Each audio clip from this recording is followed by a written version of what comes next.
दोस्तों, आप लोगों का मेरे YouTube चैनल नौकरी दूरी पे एक बार फिर से स्वागत है। एक बहुत ही बड़ी और लेटेस्ट अपडेट निकल कर आ रही है, जहां झारखंड सरकार ने एक बहुत ही बड़ा स्टेप उठा लिया है झारखंड के विद्यार्थियों के लिए।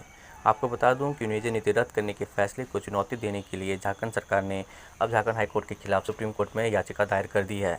आपको बता दूँ, राज्य की नियोजन नीति को रद्द करने के झारखंड सरकार हाईकोर्ट के आदेश को सरकार ने सुप्रीम कोर्ट में चुनौती दी है। सरकार की ओर से SLP दायर कर हाईकोर्ट के आदेश को निरस्त करने का आग्रह किया गया है। सरकार इस नीति के तहत अनुसूचित जिलों में रद्द की गई शिक्षकों की नियुक्ति के आदेश को भी रद्द करने का आग्रह कर रही है। यह बहुत बड़ी बात है, क्योंकि 13 जिलों के विद्यार्थी लगातार सरकार से आग्रह कर रहे हैं कि उनकी नियुक्तियों को बचा लिया जाए। उनकी इसमें किसी प्रकार की कोई गलती नहीं थी। जो भी गलती थी वो पिछली सरकार थी, उनकी गलती थी। उनके द्वारा जो नियोजन नीति बनाया गया उसमें गलती थी, और उसका भुगतान इन विद्यार्थियों को नहीं करना चाहिए। वहीं आपको बता दूं कि झारखंड हाईकोर्ट के 3 जजों की बेंच ने 21 सितंबर को राज्य की नियोजन नीति को असंवैधानिक बताया था, और इस नीति के तहत अनुसूचित जिलों में हुई नियुक्तियों को रद्द कर दिया था। सरकार को इन जिलों में नियुक्ति प्रक्रिया फिर से शुरू करने का निर्देश दिया गया था। सरकार की नियोजन नीति में राज्य के अनुसूचित जिलों में तीसरे और चतुर्थ वर्ग की नौकरी सिर्फ उन्हीं जिलों के स्थानीय निवासियों के लिए ही निर्धारित की गई थी।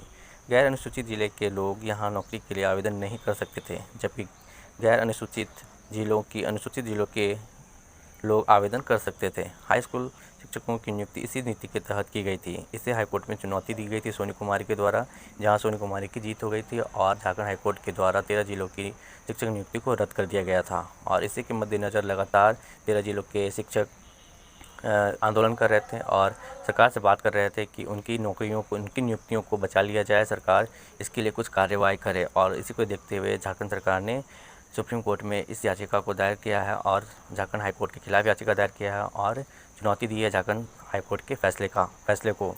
वहीं आपको बता दूं कि अनुसूचित जिलों में आपको रांची, खूंटी, गुमला, सिमडेगा, लोहरदगा, पश्चिम सिंहभूम, पूर्वी सिंहभूम, सरायकेला, लातेहार, दुमका, जामताड़ा, पाकुड़ और साहेबगंज आता है। तो वहीं गैर अनुसूचित जिले में पलामू, गढ़वा, चतरा, हजारीबाग, रामगढ़, कोडरमा, गिरिडीह, बोकारो, धनबाद, गोड्डा और देवघर आती है।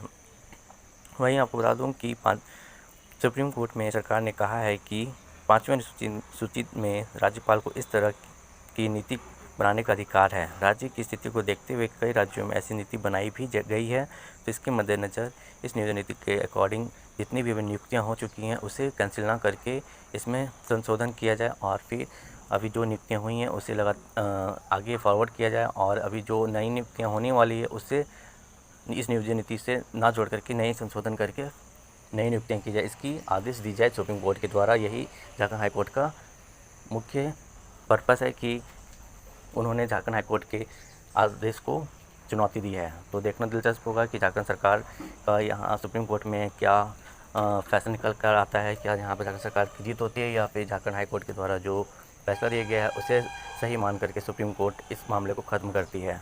तो इसी के साथ मैं इस वीडियो को समाप्त करता हूँ। अगर आपको वीडियो अच्छा लगा हो तो वीडियो को लाइक और शेयर जरूर करिएगा। हमारे चैनल